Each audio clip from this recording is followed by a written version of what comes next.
After the Geths secure a location, they round up and impale dead and living bodies on mechanical spikes.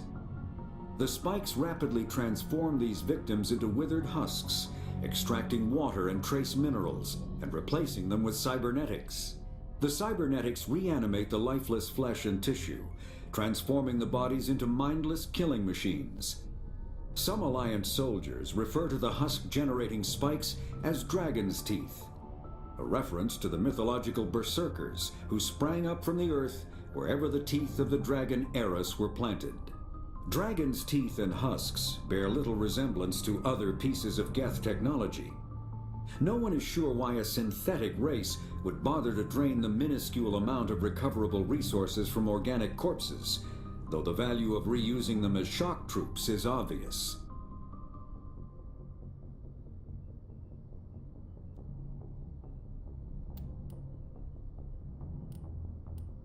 Thresher maws are subterranean carnivores that spend their entire lives eating, or searching for something to eat. Threshers reproduce via spores that can lie dormant for millennia, yet are robust enough to survive prolonged periods in deep space and atmospheric re-entry. As a result, thresher spores appear on many worlds, spread by previous generations of space travelers. The body of a thresher never entirely leaves the ground. Only the head and tentacles erupt from the earth to attack. In addition to physical attacks, threshers have the ability to project toxic chemicals and emit bursts of infrasound as a shockwave weapon. The Alliance first encountered threshers on the colony of Akuz in 2177. After contact was lost with the Pioneer team, Marine units were deployed to investigate. The shore parties were set upon by hungry threshers, and nearly the entire assault force was killed. Alliance forces recommend engaging threshers with vehicle-mounted heavy weapons. Varren are omnivores with a preference for living prey. Originally native to the Krogan homeworld of Tuchanka, they are, like most life from Tuchanka, savage, clannish, and consummate survivors. They are pack hunters when vulnerable prey is readily available, and become scavengers when outnumbered or outclassed. Their supreme adaptability, vicious demeanor, and rapid breeding cycle have made them ubiquitous and dangerous pests on many worlds. Virtually everywhere the Krogan have been, Varren infestations have followed, wreaking havoc with the native ecology. The Krogan have had a love-hate relationship with Varren for millennia, alternately fighting them for territory and embracing them as treasured companions. To this day, Krogan raise them as beasts of war. One of the common subgenus of Varren has metallic silver scales, leading to the rather unusual nickname, fish dogs.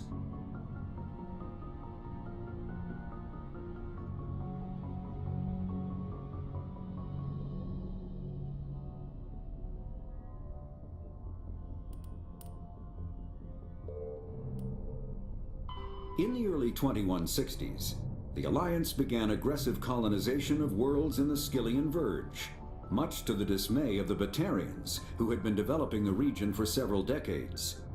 In 2171, the Batarians petitioned the Council to declare the Verge a zone of Batarian interest.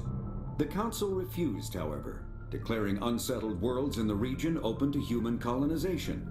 In protest, the Batarians closed their Citadel embassy and severed official diplomatic relations with the Council, effectively becoming a rogue state. They instigated a proxy war in the Verge by funneling money and weapons to criminal organizations, urging them to strike at human colonies. Hostilities peaked with the Skyllian Blitz of 2176, an attack on the human capital of Elysium by Batarian-funded pirates and slavers. In 2178, the Alliance retaliated with a crushing assault on the moon of Torfin, long used as a staging base by Batarian-backed criminals. In the aftermath, the Batarians retreated into their own systems and are now rarely seen in Citadel space.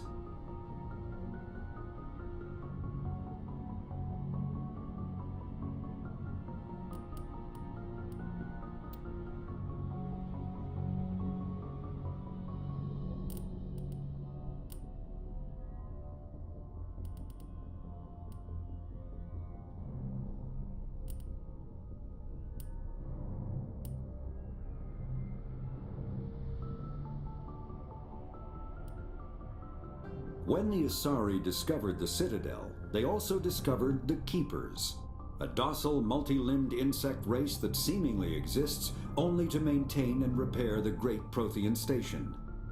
Early attempts to communicate with or study the Keepers were failures, and it is now illegal to interfere with or impede Keeper activity. Because they are completely non-threatening, Keepers have become virtually invisible to everyone else. Similarly, they seem indifferent to other species, except for their tendency to help new arrivals integrate themselves into the Citadel. No matter how many Keepers die due to old age, violence, or accident, they maintain a constant number. No one has discovered the source of new Keepers, but some hypothesize they are genetic constructs, biological androids created somewhere deep in the inaccessible core of the Citadel itself.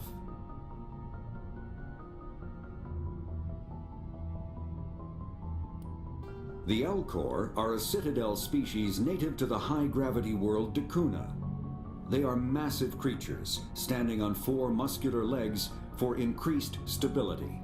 Elcor move slowly, an evolved response to an environment where a fall can be lethal. This has colored their psychology, making them deliberate and conservative. Elcor speech is ponderous and monotone. Among themselves, scent, slight movements, and subvocalized infrasound convey shades of meaning that make a human smile seem as subtle as a fireworks display. Since their subtlety can lead to misunderstandings with other species, the Elcor often go out of their way to clarify when they are being sarcastic, amused, or angry. Dakuna's high gravity impedes mountain formation. Most of the world consists of flat, open plains, which prehistoric Elcor wandered across in small family bands. Modern Elcor still prefer open sky, and can become restless and uncomfortable on long starship journeys.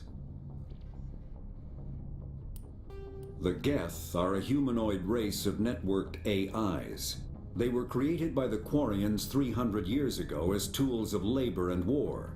When the Geth showed signs of self-evolution, the Quarians attempted to exterminate them. The Geth won the resulting war. This example has led to legal, systematic repression of artificial intelligences in galactic society. The Geth possess a unique distributed intelligence.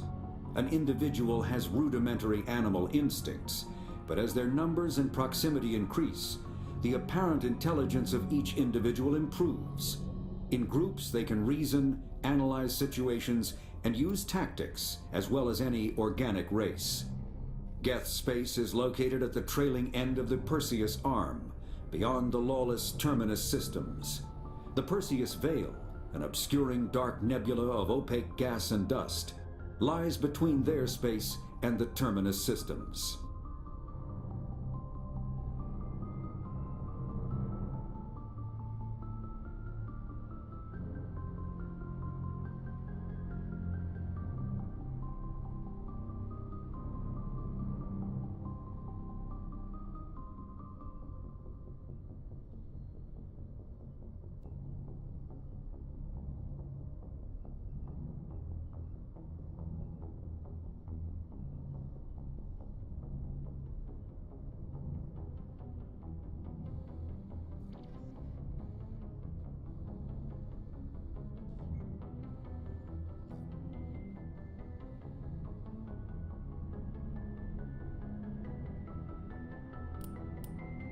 The Hanar are a Citadel species known for excessive politeness. They speak with scrupulous precision and take offense at improper language. Hanar that expect to deal with other species take special courses to help them unlearn their tendency to take offense at improper speech. All Hanar have 2 names. The face name is known to the world. The soul name is kept for use among close friends and relations. Hanar never refer to themselves in the first person in conversation with someone they know on a face name basis. To do so is considered egotistical, so instead they refer to themselves as this one, or the impersonal it. Their homeworld, Kajay, has 90% ocean cover and orbits an energetic white star, resulting in a permanent blanket of cloud. Due to the presence of Prothean ruins on the world, many Hanar worship them and Hanar myths often speak of an elder race that civilized them by teaching them language. The Krogan evolved in a hostile and vicious environment. Until the invention of gunpowder weapons, eaten by predators was still the #1 cause of Krogan fatalities. Afterwards, it was death by gunshot. When the Solarians discovered them, the Krogan were a brutal, primitive species, struggling to survive a self-inflicted nuclear winter.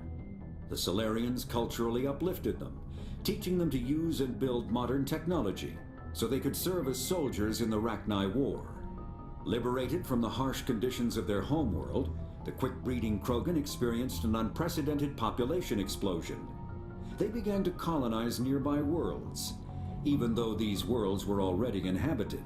The Krogan rebellions lasted nearly a century, only ending when the Turians unleashed the Genophage, a Solarian-developed bioweapon that crushed all Krogan resistance.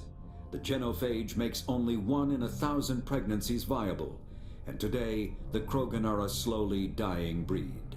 Understandably, the Krogan harbor a grudge against all other species, especially the Turians.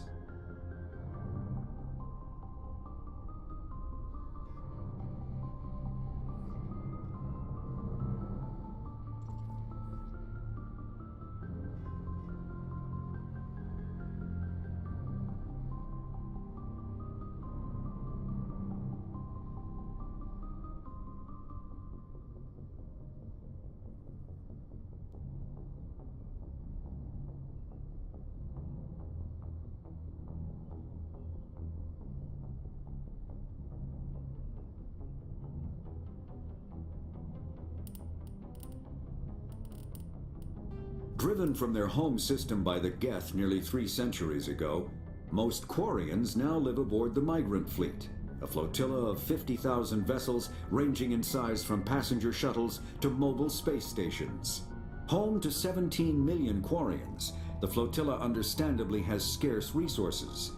Because of this, each Quarian must go on a rite of passage known as the Pilgrimage when they come of age. They leave the fleet and only return once they have found something of value they can bring back to their people. Other species tend to look down on the Quarians for creating the Geth and for the negative impact their fleet has when it enters a system. This has led to many myths and rumors about the Quarians, including the belief that underneath their clothes and breathing masks, they are actually cybernetic creatures, a combination of organic and synthetic parts.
The Volus are a member species of the Citadel with their own embassy, but they are also a client race of the Turians. Centuries ago, they were voluntarily absorbed into the hierarchy, effectively trading their mercantile prowess for Turian military protection. Erun, their homeworld, lies far beyond the normal life zone of its star. However, the world has a high-pressure greenhouse atmosphere that traps enough heat to support an ammonia-based biochemistry. As a result, the Volus must wear pressure suits and breathers when dealing with other species, as conventional nitrogen-oxygen air mixtures are poisonous to them, and in the low-pressure atmospheres tolerable to most species, their flesh will actually split open. Volus culture is tribal, bartering lands and even people to gain status. This culture of exchange inclines them to economic pursuits. It was the Volus who authored the Unified Banking Act, and they continue to monitor and balance the Citadel economy.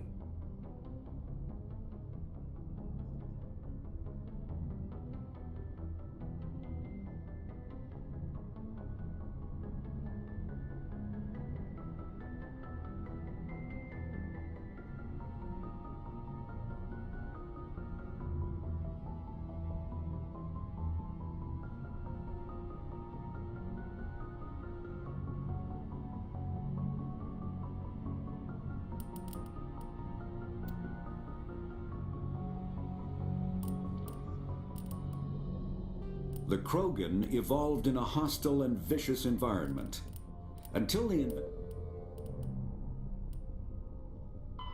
the early 20s, when the Hanar are a city. The Krogan evolved in a hostile and vicious environment until the invention of gunpowder weapons. The Volus are a member. The Asari were the first species to discover the Citadel. When the Solarians arrived, it was the Asari who proposed the establishment of the Citadel Council to maintain peace throughout the galaxy. Since then, the Asari have served as the mediators and centrists of the Council. An all-female race, the Asari reproduce through a form of parthenogenesis. They can attune their nervous system to that of another individual of any gender and of any species to reproduce. This capability has led to the unseemly and inaccurate rumors about Asari promiscuity. Asari can live for over 1,000 years, passing through 3 stages of life. In the maiden stage, they wander restlessly, seeking new knowledge and experience. When the matron stage begins, they meld with interesting partners to produce their offspring.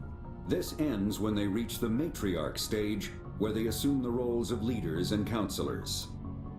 The second species to join the Citadel, the Solarians, are warm-blooded amphibians with a hyperactive metabolism. Solarians think fast, talk fast, and move fast. To Solarians, other species seem sluggish and dull-witted. Unfortunately, their metabolic speed leaves them with a relatively short lifespan. Solarians over the age of 40 are a rarity. The Solarians were responsible for advancing the development of the primitive Krogan species to use as soldiers during the Rachni Wars. They were also behind the creation of the genophage bioweapon the Turians used to quell the Krogan rebellions several centuries later. Solarians are known for their observational capability and non-linear thinking. This manifests as an aptitude for research and espionage. They are constantly experimenting and inventing, and it is generally accepted that they always know more than they are letting on.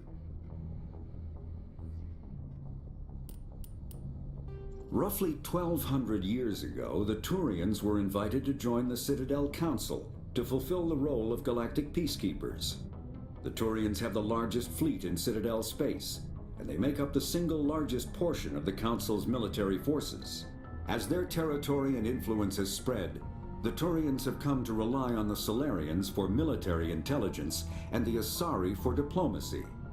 Despite a somewhat colonial attitude towards the rest of the galaxy, the ruling hierarchy understands they would lose more than they would gain if the other two races were ever removed.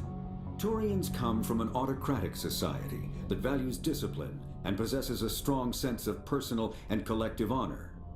There is lingering animosity between Turians and humans over the First Contact War of 2157, which is known as the Relay 314 incident to the Turians. Officially, however, the two species are allies, and they enjoy civil, if cool, diplomatic relations.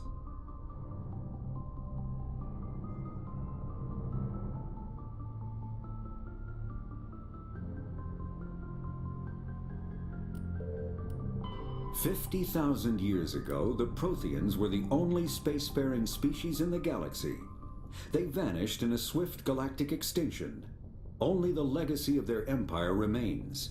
They are believed to have built the mass relays and the Citadel, which have allowed numerous species to explore and expand throughout the galaxy. Prothean ruins are found on worlds across the galaxy. While surprisingly intact for their age, functioning examples of Prothean paleotechnology are rare.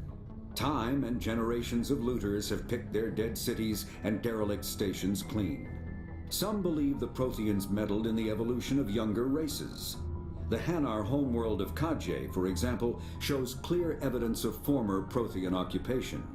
The presence of a former Prothean observation post on Mars has caused a rebirth of interventionary evolutionists among humans. These individuals believe the god myths of ancient civilizations are misremembered encounters with aliens.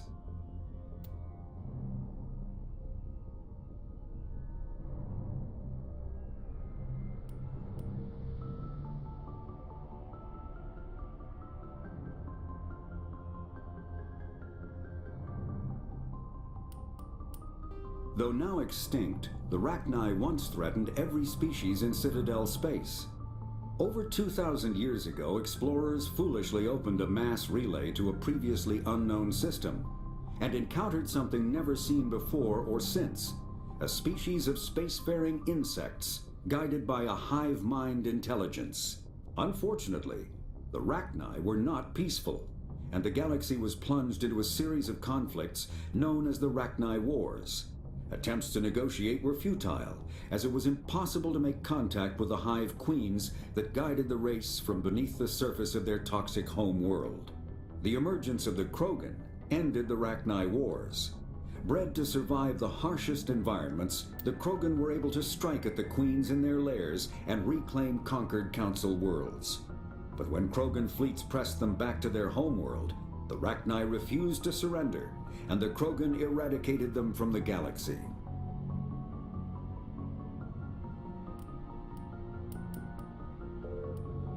A mass accelerator propels a solid metal slug using precisely controlled electromagnetic attraction and repulsion. The slug is designed to squash or shatter on impact, increasing the energy it transfers to the target. If this were not the case, it would simply punch a hole right through, doing minimal damage. Accelerator design was revolutionized by Element Zero. A slug lightened by a mass effect field can be accelerated to greater speeds, permitting projectile velocities that were previously unattainable. If accelerated to a high enough velocity, a simple paint chip can impact with the same destructive force as a nuclear weapon. However, mass accelerators produce recoil equal to their impact energy. This is mitigated somewhat by the mass effect fields that rounds are suspended within. But weapon recoil is still the prime limiting factor on slug velocity.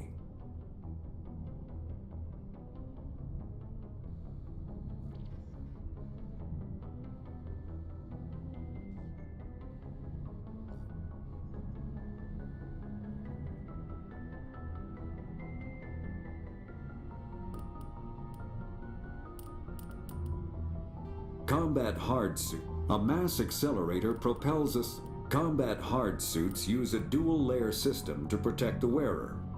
The inner layer consists of fabric armor with kinetic padding. Areas that don't need to be flexible, such as the chest or shins, are reinforced with sheets of lightweight ablative ceramic. The outer layer consists of automatically generated kinetic barriers.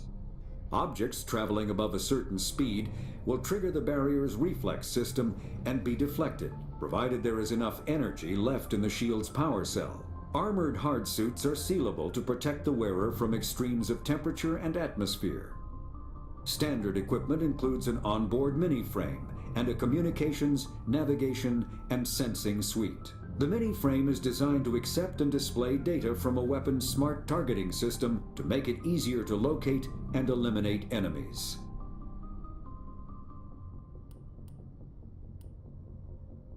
All modern infantry weapons, from pistols to assault rifles, use micro-scaled mass accelerator technology. Projectiles consist of tiny metal slugs suspended within a mass-reducing field, accelerated by magnetic force to speeds that inflict kinetic damage. The ammo magazine is a simple block of metal.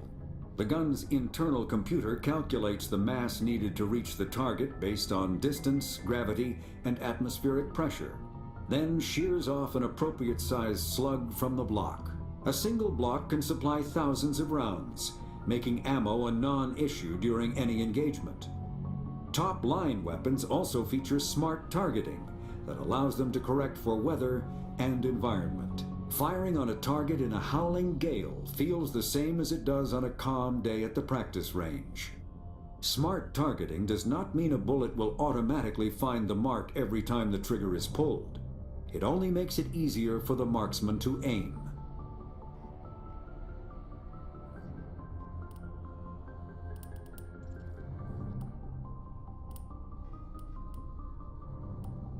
Kinetic barriers, more commonly called shields, provide protection against most mass accelerator weapons.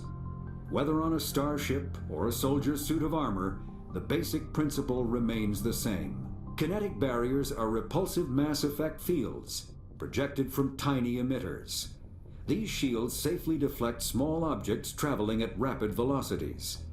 This affords protection from bullets and other dangerous projectiles, but still allows the user to sit down without knocking away their chair. The shielding afforded by kinetic barriers does not protect against extremes of temperature, toxins, or radiation.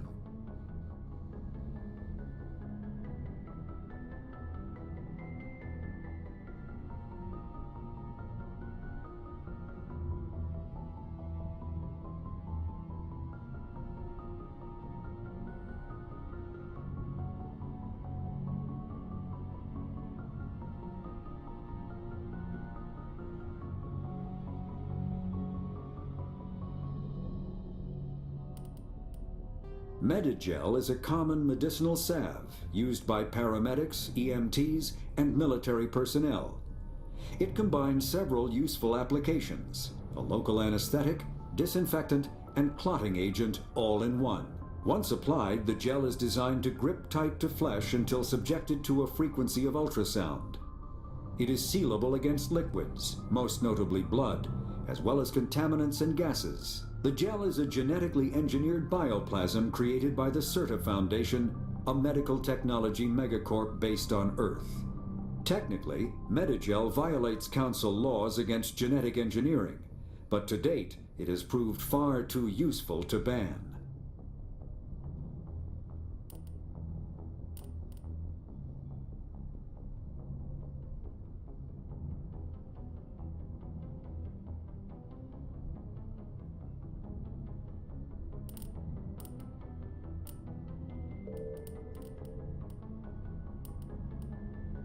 The Citadel is an ancient deep space station, presumably constructed by the Protheans. Since the Prothean extinction, numerous species have come to call the Citadel home. It serves as the political, cultural, and financial capital of the galactic community.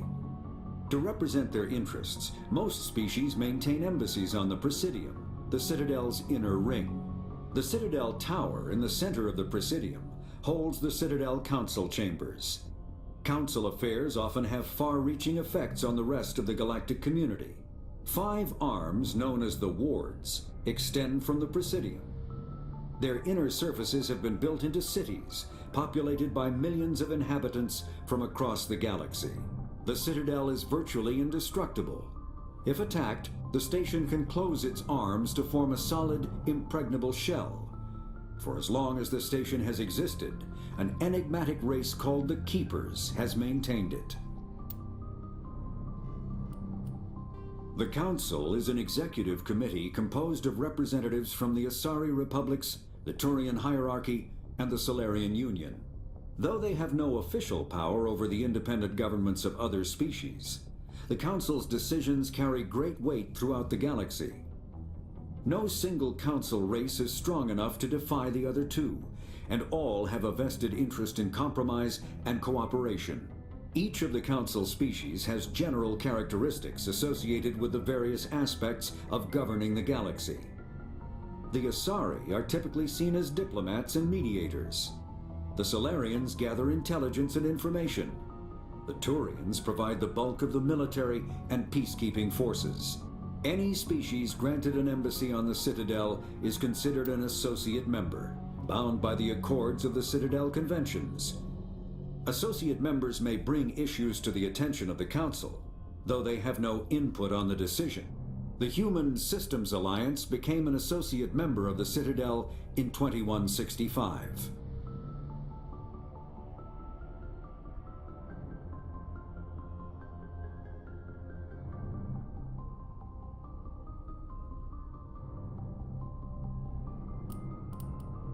Citadel space is an unofficial term referring to any region of space controlled by a species that acknowledges the authority of the Citadel Council. At first glance, it appears this territory encompasses most of the galaxy. In reality, however, less than 1% of the stars have been explored. Even mass effect FTL drive is slow relative to the volume of the galaxy.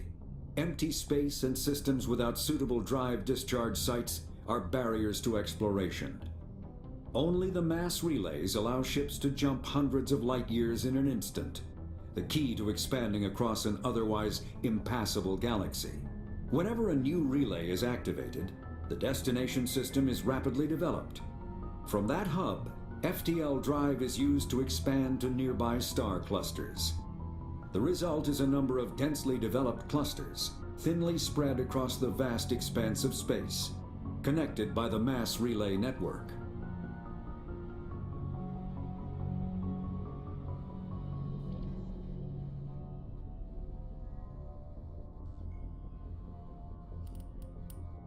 Spectres are agents from the Office of Special Tactics and Reconnaissance, and answer only to the Citadel Council. They are elite military operatives, granted the authority to deal with threats to peace and stability in whatever way they deem necessary. They operate independently or in groups of 2 or 3. Some are empathetic peacekeepers, resolving disputes through diplomacy. Others are cold-blooded assassins, ruthlessly dispatching problem individuals. All get the job done one way or another, often operating outside the bounds of galactic law. The Spectres were founded after the Solarians joined the Council. For many years they operated in secrecy as backroom problem solvers. Only after the Krogan rebellions did their activities become publicized. Assignment of a Spectre is less contentious than a military deployment, but makes it clear that the Council is concerned about a situation.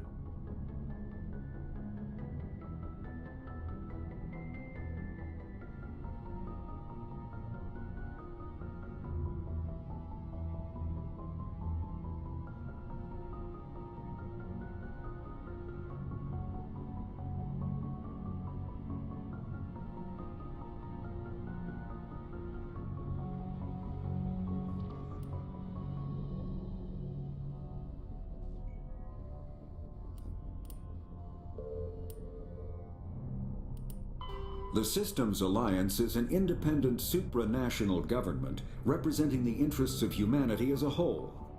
The Alliance is responsible for the governance and defense of all extrasolar colonies and stations. The Alliance grew out of the various national space programs as a matter of practicality. Sol's planets had been explored and exploited through piecemeal national efforts.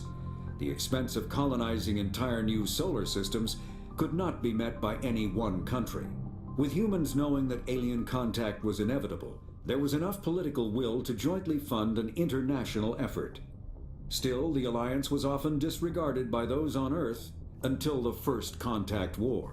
While the national governments dithered and bickered over who should lead the effort to liberate Shanxi, the Alliance fleet struck decisively. Post-war public approval gave the Alliance the credibility to establish its own parliament and become the galactic face of humanity. Humanity's first contact with an alien race occurred in 2157. At that time, the Alliance allowed survey fleets to activate any dormant mass relays discovered, a practice considered dangerous and irresponsible by Council-aligned races. When a Turian patrol discovered a human fleet attempting to activate a relay, they attacked. One human vessel survived, retreating to the colony of Shanxi. The Turians followed, quickly defeating the local forces. Shanxi was occupied, the first and to date only human world to be conquered by an alien species. The Turians believed the handful of ships they defeated represented the bulk of human defenses, so they were unprepared when the Second Fleet, under Admiral Castany Drescher, launched a strong counteroffensive, evicting them from Shanxi.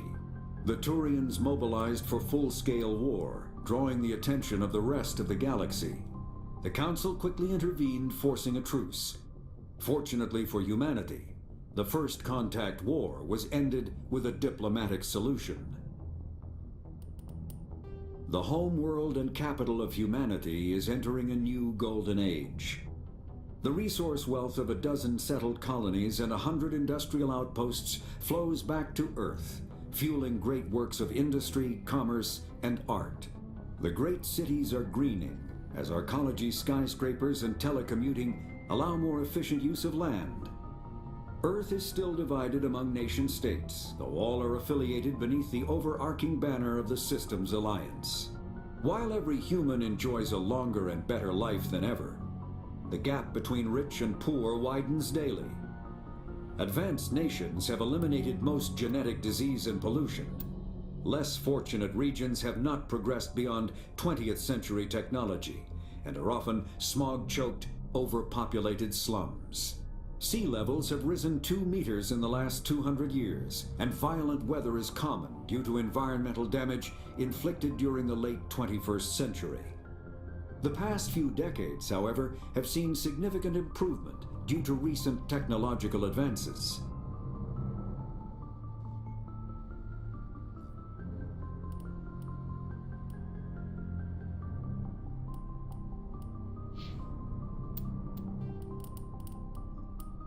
Larger warships are generally classified in one of 4 weights. Frigates are small, fast ships used for scouting and screening of larger vessels. Frigates often operate in wolf pack flotillas. Cruisers are middleweight combatants, faster than dreadnoughts and more heavily armed than frigates. Cruisers are the standard patrol unit and often lead frigate flotillas. Dreadnoughts are kilometer-long capital ships mounting heavy, long-range firepower. They are only deployed for the most vital missions. Carriers are dreadnought-sized vessels that also carry large numbers of fighters. Smaller vessels are almost exclusively used in a support role to the warships during combat. Fighters are one-man craft used to perform close-range attacks on enemy ships. Interceptors are one-man craft optimized for destroying opposing fighters.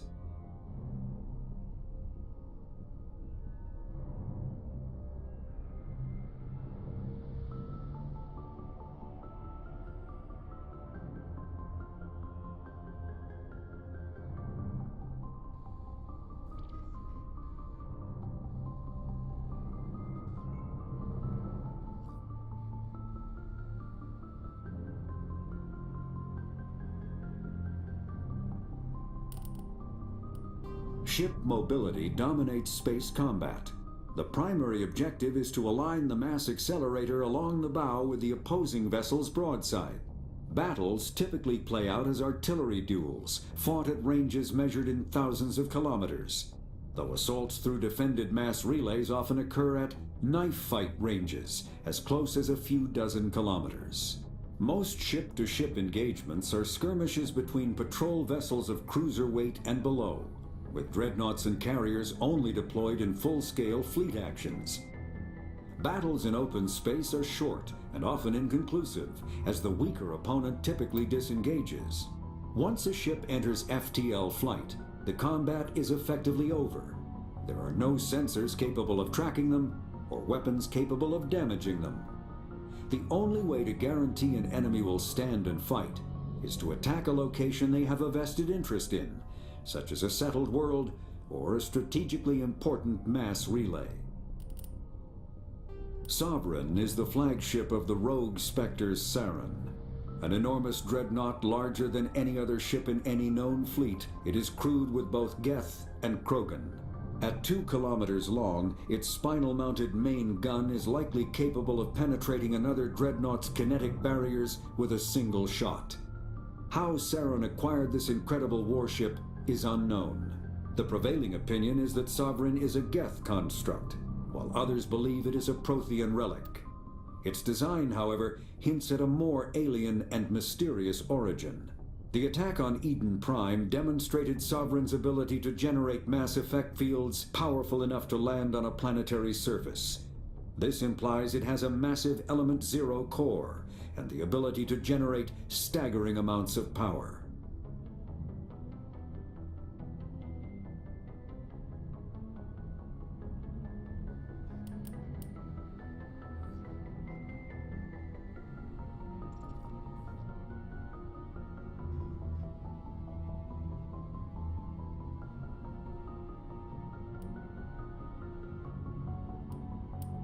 Faster-than-light drives use element zero cores to reduce the mass of the ship, allowing higher rates of acceleration. This effectively raises the speed of light within the mass effect field, allowing high-speed travel with negligible relativistic time dilation effects. Starships still require conventional thrusters, chemical rockets, commercial fusion torch, economy ion engine, or military anti-proton drive, in addition to the FTL drive core. With only a core, a ship has no motive power. The amount of EZO and power required for a drive increases exponentially to the mass being moved and the degree it is being lightened. Very massive ships, or very high speeds, are prohibitively expensive.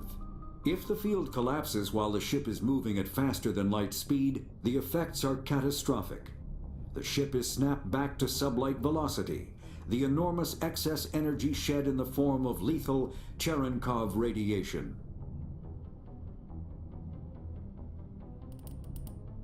The Normandy is a prototype starship developed by the Human Systems Alliance with the assistance of the Citadel Council. It is optimized for scouting and reconnaissance missions in unstable regions using state-of-the-art stealth technology. For most ships, the heat generated through standard operations is easily detectable against the absolute zero background of space. The Normandy, however, is able to temporarily sink this heat within the hull. Combined with refrigeration of the exterior hull, the ship can travel undetected for hours or drift passively for days of covert observation. This is not without risk. The stored heat must eventually be radiated, or it will build to levels capable of cooking the crew alive. Another component of the stealth system is the Normandy's revolutionary Tantalus drive, a mass effect core twice the standard size. The Tantalus drive generates mass concentrations that the Normandy falls into, allowing it to move without the use of heat-emitting thrusters. The Mako infantry fighting vehicle was designed for the System Alliance's frigates. Though the interior is cramped, an M35 is small enough to be carried in the cargo bay and easily deployed on virtually any world. With its turreted 155mm mass accelerator and coaxially mounted machine gun, the Mako can provide a fire team with weapon support as well as mobility. Since Alliance Marines may be required to fight on any world, the Mako is environmentally sealed and equipped with microthrusters for use on low-gravity planetoids. The Mako is powered by a sealed hydrogen-oxygen fuel cell and includes a small element zero core. While not large enough to nullify the vehicle's mass, the core can reduce it enough to be safely airdropped. When used in conjunction with thrusters, it also allows the Mako to extricate itself from difficult terrain.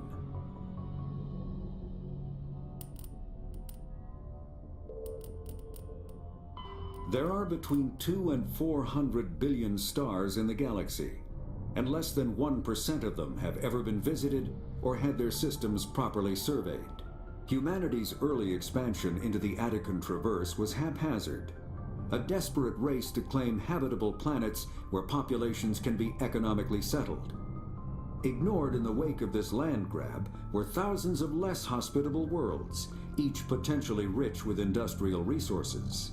The wealth of entire solar systems lies untapped, waiting for corporate survey teams or independent pioneers to discover and exploit them. However, this is not an easy task. In addition to the environmental hazards, the fact that uncharted worlds are largely ignored makes them popular bases for criminals, revolutionaries, cults, and others who wish to remain unnoticed by galactic society. Pharos is a habitable world in the Attican Beta Cluster. 2/3 of the habitable surface is covered with the ruins of a crumbling Prothean megatropolis. In the millennia since the Prothean extinction, the ruins have been repeatedly picked over by looters many times. Pharos was considered a poor prospect for colonization, as little open ground remains for agriculture.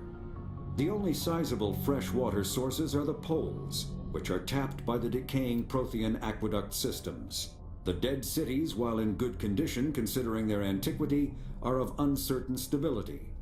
Ground level is congested by a dozen meters of fallen debris, and the air is fouled by dust.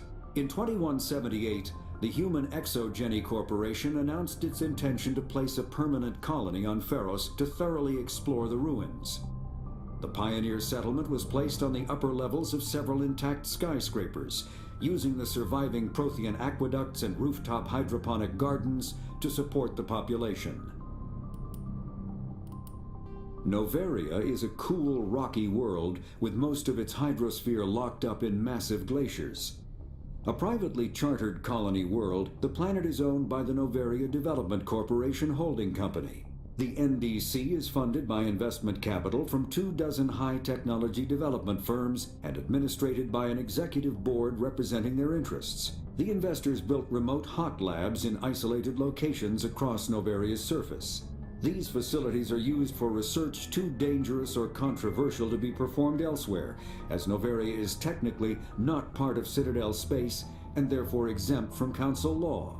By special arrangement, Citadel's special tactics and reconnaissance agents have been granted extraterritorial privileges, but it remains to be seen how committed the executive board is to that principle. Given its unique situation, it is understandable that Noveria is often implicated in all manner of wild conspiracy theories. Vermeer is a lush world located on the frontier of the Attican Traverse. Its vast seas and orbital position on the inner life zone have created a wide equatorial band of humid, tropical terrain. Only the political instability of the region has impeded efforts at colonization. Many times the Citadel has opened negotiations to settle Vermeer with various criminal gangs and petty dictatorships in the nearby Terminus systems. All fell apart due to internal power shifts within the opposing parties. The Citadel has written off the colonization of Vermeer as impossible without significant political change. The Terminus powers themselves are unlikely to ever settle Vermeer. Most lack the resources to support settlement of a virgin world, finding it more expedient to steal from their neighbors than build for themselves. The Terminus systems are located on the far side of the Attican Traverse, beyond the space administered by the Citadel Council or claimed by the Human Systems Alliance. It is populated by a loose affiliation of minor species, united only in their refusal to acknowledge the political authority of the Council or adhere to the Citadel conventions. Their independence comes at a price. The Terminus is fraught with conflict. War among the various species is common, as governments and dictators constantly rise and fall. The region is a haven for illegal activities, particularly piracy and the slave trade. At least once a year, a fleet from the Terminus invades the nearby Attican Traverse. These attacks are typically small raids against poorly defended colonies. The Council rarely retaliates, as sending patrols into the Terminus systems could unify the disparate species against their common foe, triggering a long and costly war. There are between the Terminus system. Biotics is the ability of rare individuals to manipulate dark energy and create mass effect fields through the use of electrical impulses from the brain. Intense training and surgically implanted amplifiers are necessary for a biotic to produce mass effect fields powerful enough for practical use. The relative strength of biotic abilities varies greatly among species and with each individual. There are 3 branches of biotics. Telekinesis uses mass-lowering fields to levitate or impel objects. Mass-raising kinetic fields are used to block or pin objects. Spatial distortion uses rapidly shifting mass fields to shred objects. Most organic species are capable of developing biotic abilities, though there are risks involved. Biotics are the result of an in utero exposure to element 0. This usually causes fatal cancers in the victim, but in rare cases, it coalesces into nodules within the fetus's developing nervous system. Element 0 can increase or decrease the mass of a volume of space-time when subjected to an electrical current. With a positive current, mass is increased. With a negative current, mass is decreased. The stronger the current, the greater the magnitude of the dark energy mass effect. In space, Low-mass fields allow FTL travel and inexpensive surface-to-orbit transit. High-mass fields create artificial gravity and push space debris away from vessels. In manufacturing, low-mass fields permit the creation of evenly blended alloys, while high-mass compaction creates dense, sturdy construction materials. The military makes extensive use of mobility-enhancing technologies, with mass effect utilizing fighting vehicles standard frontline issue in most military forces. Mass effect fields are also essential in the creation of kinetic barriers or shields to protect against enemy fire. Omni-tools are handheld devices that combine a computer microframe, sensor analysis pack, and manufacturing fabricator. Versatile and reliable, an Omni-tool can be used to analyze and adjust the functionality of most standard equipment, including weapons and armor, from a distance. The fabrication module can rapidly assemble small three-dimensional objects from common reusable industrial plastics, ceramics, and light alloys. This allows for field repairs and modifications to most standard items, as well as the reuse of salvaged equipment. Omni-tools are standard issue for soldiers and first-in colonists. Mass relays are feats of Prothean engineering advanced far beyond the technology of any living species. They are enormous structures scattered throughout the stars and can create corridors of virtually mass-free space, allowing instantaneous transit between locations separated by years or even centuries of travel using conventional FTL drives. Primary mass relays can propel ships thousands of light years, often from one spiral arm of the galaxy to another. However, they have fixed one-to-one connections. A primary relay connects to one other primary relay and nowhere else. Secondary relays can only propel ships across a few hundred light years. However, they are omnidirectional. A secondary relay can send a ship to any other relay within its limited range. There are many dormant primary relays whose corresponding twins have not yet been located. These are left inactive until their partner is charted, as established civilizations are unwilling to blindly open a passage that might connect them to a hostile species. An artificial intelligence is a self-aware computing system capable of learning and independent decision-making. Creation of a conscious AI requires adaptive code, a slow, expensive education, and a specialized quantum computer called a blue box. An AI cannot be transmitted across a communication channel or computer network. Without its blue box, an AI is no more than data files. Loading these files into a new blue box will create a new personality, as variations in the quantum hardware and runtime results create unpredictable variations. The Geths serve as a cautionary tale against the dangers of rogue AI, and in Citadel space they are technically illegal. Advocacy groups argue, however, that an AI is a living, conscious entity, deserving the same rights as organics. They argue that continued use of the term artificial is institutionalized racism on the part of organic life. The term synthetic is considered the politically correct alternative. A virtual intelligence is an advanced form of user interface software. VIs use a variety of methods to simulate natural conversation, including an audio interface and an avatar personality to interact with. Although a VI can provide a convincing emulation of sentience, they are not self-aware, nor can they learn or take independent action. VIs are used as operating systems on commercial and home computers. Minimal VI agents are also available. Agents are compact and specialized. Some serve as personal secretaries, filtering calls and scheduling meetings based on user-defined priorities. Others are advanced search engines, propagating themselves across the extranet to collate user-requested data. Commercial VIs in a variety of stock personalities are available at any software retailer. Boutique firms and hobbyists also build unique VIs to personal specification. Although software emulation of living personalities is illegal, reconstructions of famous historical figures are common.